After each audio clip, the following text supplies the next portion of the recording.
ನಾನು ನಿಮ್ಮ ಲವ್ ಸ್ಟೋರಿನ ಯಾವತ್ತೂ ಕೇಳಲಿಲ್ಲ, ಹಿಂಗೆ ಅಕ್ಕಪಕ್ಕ ಎದುರು ಬದ್ರು ಕೂತು. ಬಟ್ ನಿಮ್ಮಿಬ್ಬರ ಕಡೆಗೆ ಡ್ರೈವ್ ಮಾಡಿದ ಫೋರ್ಸ್ ಯಾವುದು? ನಿಮ್ಮಿಂದ ಶುರು ಮಾಡ್ತೀನಿ ನಾನು. ಡ್ರೈವ್ ಮಾಡಿದ್ದು ಅಫ್ಕೋರ್ಸ್ ನಮ್ಮ ವರ್ಕೆ. ಓಕೆ, ನನಗೆ ಅವ್ರ ಬಗ್ಗೆ ಹ್ಯೂಜ್ ರೆಸ್ಪೆಕ್ಟ್ ಬಂದಿದ್ದೇನೆ ಅವ್ರ ವರ್ಕ್ ನೋಡಿ, ಆನ್ ಸ್ಕ್ರೀನ್ ಅವ್ರ ವರ್ಕ್ ನೋಡಿ. ಆ್ಯಂಡ್ ಅವ್ರಿಗೂ ಅಫ್ಕೋರ್ಸ್ ಅದೇ ರೀತಿ ಅಂತೆ.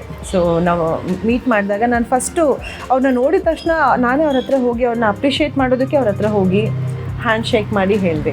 ಗೋಧಿ ಬಣ್ಣ ನೋಡಿದ್ದೆ, ನನಗೆ ತುಂಬ ಅಂದರೆ ತುಂಬ ಇಷ್ಟ ಆಗಿತ್ತು ಅವ್ರ ಪರ್ಫಾರ್ಮೆನ್ಸು ಮತ್ತು ಅವ್ರ ವಾಯ್ಸು, ಆ ವಾಯ್ಸ್ ಮಾಡ್ಯುಲೇಷನ್ ಆಗಿರ್ಬೋದು. Is a complete actor. So ಆ ಗೌರವ, ಒಂದು ಅಭಿಮಾನ, ಇವಾಗ ಅಫ್ಕೋರ್ಸ್ ಪ್ರೀತಿ. ಸೊ ಹಾಗೆ ಶುರುವಾಗಿದ್ದು ಅದು. ಅದೇ ಒಬ್ರೊಬ್ರು ವರ್ಕ್ ಇಷ್ಟ. ನಾನು ತುಂಬಾ ಯಂಗ್ ಏಜಿನ ಆಕ್ಟಿಂಗ್ ಕೂಡ ನಿಮಗೆ ಬಹಳ ಇಷ್ಟ ಆಗಿತ್ತು. I am a huge fan of her acting. So ನಾನು ಆ ಒಂದು ಆಕ್ಟಿಂಗ್ ನೋಡಿ, ಆ ಪರ್ಫಾರ್ಮೆನ್ಸ್ ನೋಡಿ, of course she is a beautiful girl.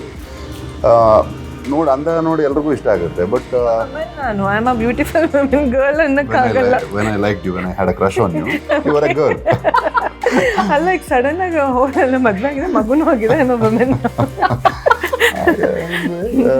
ಹಂಗೆ ಶುರು ಆದಂಥದ್ದು. ಆ್ಯಂಡ್ ಒಬ್ರಿಗೊಬ್ರು ಪರಸ್ಪರ ಕೆಲಸ ಇಷ್ಟ ಆಗಿ ಅದನ್ನು ಶಿ ವಾಸ್ ಅ ಸ್ಟಾರ್. ನಾನು ಇನ್ನು ಎಂಟ್ರಿ ಆಗ ಗೋಧಿ ಬಣ್ಣ ಬಂದಾಗ ನಂದು 4ನೇ ಸಿನಿಮಾನೂ ಏನೋ ರಿಲೀಸ್ ಅದು. ಸೊ 4ನೇದು 5ನೇದು ಇರಬೇಕು.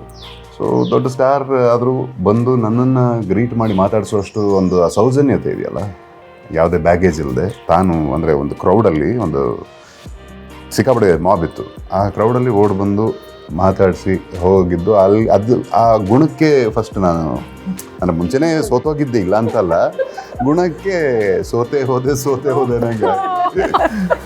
ಸೊ ನಂತರ ಯಾವಾಗ ಫ್ರೆಂಡ್ಶಿಪ್ ಆಯಿತು, ಪರಸ್ಪರ ಮಾತಾಡೋಕ್ಕೆ ಶುರು ಮಾಡಿದ್ವಿ, ಆಗ ನನಗೆ ಆ ಗುಣ ಬೇಸಿಕಲಿ ಒಂದು ಕರ್ತವ್ಯ ನಿಷ್ಠೆ ಅನ್ನೋದು ಒಂದು ಕಡೆ ಆದರೆ, ಇನ್ನೊಂದು ಕಡೆ ಒಬ್ಬ ವ್ಯಕ್ತಿಯ ವ್ಯಕ್ತಿತ್ವ.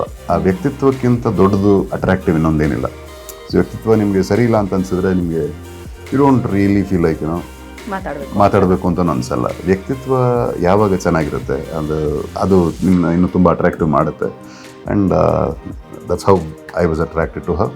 ಆ್ಯಂಡ್ ಪಳಗ್ತಾ ಅದು ಪ್ರೀತಿನೂ ಆಯಿತು, ಮದುವೆ ಆಯ್ತು, ಈಗ ಮಗುನೂ ಇದೆ, ಒಂದು ಕುಟುಂಬನೇ ಆಗಿದೆ, ನಮ್ಮದು ಅಂತ ಕುಟುಂಬ ಇದೆ. ವಸಿಷ್ಠ ಅಂದರೆ ನನಗಿಷ್ಟ ಅಂತ ನಿಮ್ಗೆ ಯಾವಾಗ ಅನ್ನಿಸ್ತು? ಅದು ಗೊತ್ತಿಲ್ಲದೇ ಅದು ಫ್ರೆಂಡ್ಶಿಪ್ ಪ್ರೀತಿಯಾಗಿ ಬದಲಾಗಿತ್ತು, ನಮಗೆ ಗೊತ್ತಿರಲಿಲ್ಲ. ಸೊ ಅಂದರೆ ಪ್ರತಿಯೊಂದು ಹೇಳೋಕ್ಕೆ ಶುರು ಮಾಡಿದ್ವಿ. ಅಂದರೆ ಎಲ್ಲರ ಹತ್ರ ಎಲ್ಲ ನಾವು ಹೇಳ್ಕೊಳ್ಳಲ್ಲ ಅಲ್ವಾ. ಸೊ ಫ್ರೆಂಡ್ಸ್ ಆದರೂ ಕೂಡ ಒಂದು ಲಿಮಿಟೇಷನ್ ಇರುತ್ತೆ, ಬಟ್ ಎಲ್ಲ ಹೇಳ್ಕೋಬೇಕು ಅಂತ ಇಷ್ಟ ಆಗ್ತಿತ್ತು. ಸೊ ನಾನು ಇಂಥ ಕಡೆ ಹೋಗಿದ್ದೆ ಗೊತ್ತಾ, ಹಿಂಗೆ ಬಂದಿದ್ರು ಗೊತ್ತಾ, ಈ ಸ್ಟೋರಿ ಕೇಳಿದೆ ನಾನು ಇವತ್ತು, ಈ ಸ್ಟೋರಿ ಹಿಂಗಿತ್ತು. ಸ್ಪೆಷಲಿ ಇಬ್ಬರು ಒಂದೇ ಫೀಲ್ಡಲ್ಲಿದ್ದು, ಸೊ ಈ ಥರ ಸ್ಟೋರೀಸು, ಈ ಥರ ಡಿಸ್ಕಷನ್ ಬಂದಾಗ ಅದನ್ನೂ ಮುಕ್ತವಾಗಿ ಹೇಳ್ಕೊತಾ ಇದ್ದೀವಿ ಅಂತಂದರೆ ಹಾಗೆ ಬಿಲ್ಡ್ ಆಗ್ತಾ ಹೋಯಿತು. ಸೊ ಯಾವಾಗ ಪರ್ಫೆಕ್ಟ್ ಟೈಮಿಂಗ್ ಲವ್ ಆಯಿತು ಅನ್ನೋದಕ್ಕೆ ಟೈಮಿಂಗ್ ಏನಿಲ್ಲ. ಪ್ರಪೋಸ್ ಮಾಡಿದಾಗ ಅಷ್ಟೇ ಗೊತ್ತಾಯ್ತು, ಓ ಇವನ್ ಯು ಹ್ಯಾವ್ ಫೀಲಿಂಗ್ ಅಂತನಾ? ಆ ಪ್ರಪೋಸ್ ಮಾಡೋ ಮುಂಚೆ ಅವ್ರಿಗೂ ಅದು ಹಿಂಟಿತ್ತು, yes of course I like him ಅಂತ. ಯಾಕಂದರೆ ಅದು ಗೊತ್ತಾಗುತ್ತಲ್ವಾ ನಾವು ಮಾತಾಡೋ ರೀತಿಯಲ್ಲಿ. ಸೊ ಮೌನರಾಗ ಹಾಡ್ತಾ ಇತ್ತು ಆಗಾಗ ಹಾಡ್ತಾ ಇತ್ತು. ನಾನು I so wanted to propose once in life. ನಾನು ಯಾವತ್ತು ಪ್ರಪೋಸ್ ಮಾಡಿರಲಿಲ್ಲ ಅವ್ರ ಮುಂಚೆ. ಅದು ಹೆಂಗೆ ವಸಿಷ್ಠ? ಯಾವ ಹುಡುಗಿನೂ ಇಷ್ಟ ಆಗಿಲ್ಲ ಅದಕ್ಕೆ ಮುಂಚೆ? ಹುಡುಗಿರೇ ಪ್ರಪೋಸ್ ಮಾಡಿದ್ರು ಅಂತ. ಅದು ಹೌದು, ಯಾರನ್ನೂ ಪ್ರಪೋಸ್ ಮಾಡಿಲ್ಲ. ನೋ ಕ್ರಶ್, ಹಳೆ ಇತ್ತು, ಅದೆಲ್ಲ ಲೈಫಲ್ಲಿ ಏನು ಸಹಜವಾಗಿರ್ಬೇಕಲ್ಲ, ಅದೆಲ್ಲ ಇತ್ತು. ಇಲ್ಲಿ ಕೂಡ ಅಂದರೆ ಇಷ್ಟಪಟ್ಟಿರ್ತಾರೆ, ಇಷ್ಟಪಟ್ಟಾಗ ಇವ್ರು ಪ್ರಪೋಸ್ ಮಾಡೋ ಮುಂಚೆ ಅವರೇ ಮಾಡಿಬಿಟ್ಟಿರ್ತಾರೆ. ಸೊ ಆ ಥರದ್ದಿರುತ್ತೆ. ಸೊ ಇಲ್ಲೂ ಅಷ್ಟೇ, ನಾನು ಅಂದರೆ ಹುಡುಗಿರು ಅಫ್ಕೋರ್ಸ್ ನಾವು ಪ್ರಪೋಸ್ ಮಾಡಿರಲ್ಲ, ಬೇರೆಯವ್ರೇನೋ ಹೋಗಿ ಮಾಡಿರ್ತಾರೆ. But he wanted to experience that. So ಹುಡುಗಿರೇ ಅವ್ರಿಗೆ ಪ್ರಪೋಸ್ ಮಾಡಿರೋದ್ರಿಂದ ಮುಂಚೆ he wanted to propose. I wanted that one chance ಲೈಫಲ್ಲಿ ಒಂದ್ಸಲ ಪ್ರಪೋಸ್ ಮಾಡಬೇಕು ಅಂತ ಆಸೆ ಇದೆ. ಪ್ರಪೋಸ್ ಮಾಡಬೇಕು ಎಲ್ಲ Ravi sir, Vishnu sir cinema ನೋಡಿ ಬೆಳೆದವರು. ಹಂಸಲೇಖ ಸಾಹಿತ್ಯದೇ ನಮಗೆ ಹಗಲಿಂದ ರಾತ್ರಿ ತನಕ ಯಾವ್ದು ಸಂದರ್ಭಕ್ಕೆ ಬೇಕಾದ್ರೆ ಹಂಸಲೇಖ ಹಾಡ್ತೀನಿ ನಾನು. ಓಕೆ, ಯಾವ ಹಾಡು ನೆನಪಾಗ್ತಿತ್ತು ಹಂಸಲೇಖ ಅವ್ರದ್ದು? ಯಾವುದು ಸ್ಪೆಸಿಫಿಕ್ ಇತ್ತಾ ಹಾಡು? ಯಾವುದಾದ್ರು ಇವ್ರು ನೆನ್ಸ್ಕೊಂಡಾಗ ಹಲೋ ನೀನ್ ಯಾರೇ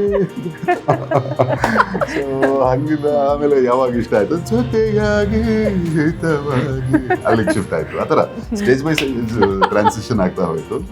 ಫಿಲ್ಮಿ ಮೂಮೆಂಟ್ಸ್ ಅಲ್ಲಿ ಆಗೋಯ್ತು. ಎಲ್ಲದೂ ಪ್ರಪೋಸಲ್ಲು, ಅದು ಒಂದು ಎಲ್ಲೋ ಪ್ಯಾರಿಸಲ್ಲೋ ಅಲ್ಲೋ ಇಲ್ಲೋ ಓಕೆ ಒಂದೇನೋ ವಿಶ್ ಮಾಡೋದು ಆ ಥರದ್ದು ಆಗೋಗುತ್ತಲ್ವಾ. ಇವಾಗ ಅದನ್ನೇ ಕೇಳೋಳಿದ್ದೆ, ನೀವು ಇಷ್ಟು ಸಾಹಿತ್ಯದಲ್ಲಿ ಮುಳುಗಿ ಹರಿಪ್ರಿಯ ಅವ್ರನ್ನ ಕಲ್ಪನೆ ಮಾಡ್ಕೋತಿದ್ರೆ ಫೇರಿ ಟೇಲ್ ಏನೇ ಮಾಡಿದ್ರು ಎಷ್ಟೊತ್ತು, how long would that last? ಒಂದು 1 hour 2 hours ಏನೇ ಇವೆಂಟ್ ಮಾಡಿದ್ರು ಕೂಡ ನಮ್ಮ ಪ್ರಪೋಸಲ್ಲು ಇಡೀ ರಾತ್ರಿ ರಿಸೀವ್ ಮಾಡಿದ ಕಾಲು ಬೆಳಗಿನ ಜಾವ 6 ಗಂಟೆವರೆಗೂ.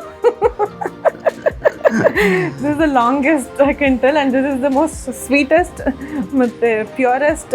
What was the proposal? ನಾನು ನೀನು ಇಷ್ಟಪಡ್ತಿದ್ದೀನಿ ಅಂತನಾ ಮದುವೆ ಆಗೋಣ ಅಂತನಾ ಇದ್ದಿದ್ದು? ಅಂದ್ರೆ ಫಸ್ಟ್ಲಿ ಡೋಂಟ್ ರೆಸ್ಪಾಂಡ್. ಅಮ್ಮನ ಪಕ್ಕ ಮಲಗ್ತಾ ಇದ್ದಿದ್ದು ಪ್ರಜೆ ಮದುವೆಗೆ ಮುಂಚೆ, ಭಾರಿ ಮುಂಚೆ. ಅದು ನನಗೆ 10:30 6:30ವರೆಗೆ ಅಮ್ಮನ ಪಕ್ಕದಲ್ಲಿ ಕೂತ್ಕೊಂಡು ಮಲ್ಕೊಂಡು I didn't talk, I was not allowed to talk. And ಮಾತಾಡಿದ್ರು ಅಮ್ಮಂಗೆ ಗೊತ್ತಾಗ್ಬಿಡುತ್ತೆ. ಏರ್ಪೋರ್ಟ್ ಹಾಕೋ ಅಮ್ಮ ಒಂದು ಸ್ವಲ್ಪ ಏನಾದ್ರು ಸ್ನೋರಿಂಗ್ ಸೌಂಡ್ ಬಂತು ಅಂದರೆ ಅವಾಗ ಅನ್ನೋ ಅಷ್ಟು ಸ್ವಾತಂತ್ರ್ಯ ಅಷ್ಟೇ. ಒಂದೇ ಒಬ್ಬನೇ ಮಾತಾಡ್ತೀನಿ ಇಡೀ ರಾತ್ರಿ. ಆ್ಯಂಡ್ ಅಮ್ಮ ಪಕ್ಕ ಮಲಗಿದ್ರೆ ರೆಸ್ಪಾಂಡ್ ಮಾಡೋಂಗಿಲ್ವಾ. ಸೊ ಒಂದು ಯಾವಾಗಲೂ 2 ಗಂಟೆ 3 ಗಂಟೆ ಟೈಮಲ್ಲಿ ಸ್ವಲ್ಪ ಎಮೋಷ್ನಲ್ ಆಗಿ ವೀಪಿಂಗ್ ಸೌಂಡ್ ಕೇಳಿಸಿ ಯಾಕಮ್ಮ ಅಳು ಬರ್ತಾ ಇದೆ ಅಂತ ಹೇಳಿ, ಹೌದಾ, ಆಮೇಲೆ ವಿಡಿಯೋ ಕಾಲ್ ಸ್ವಿಚ್ ಮಾಡಿ ಅಲ್ಲಿಂದ ಒಂದು ಸ್ವಲ್ಪ ಸಮಾಧಾನ ಮಾಡಿ ನಾವು ಒಂದು ಸ್ವಲ್ಪ ಸೆಂಟಿಮೆಂಟಲ್ ಆಗಿ ಅದೆಲ್ಲ ಒಂಥರ ಕತೆ. ಆ ದಿನ that decided R future towards a family. Memorable 6th ಅದು ಒಂದು ಮಾರ್ಚ್ 6th.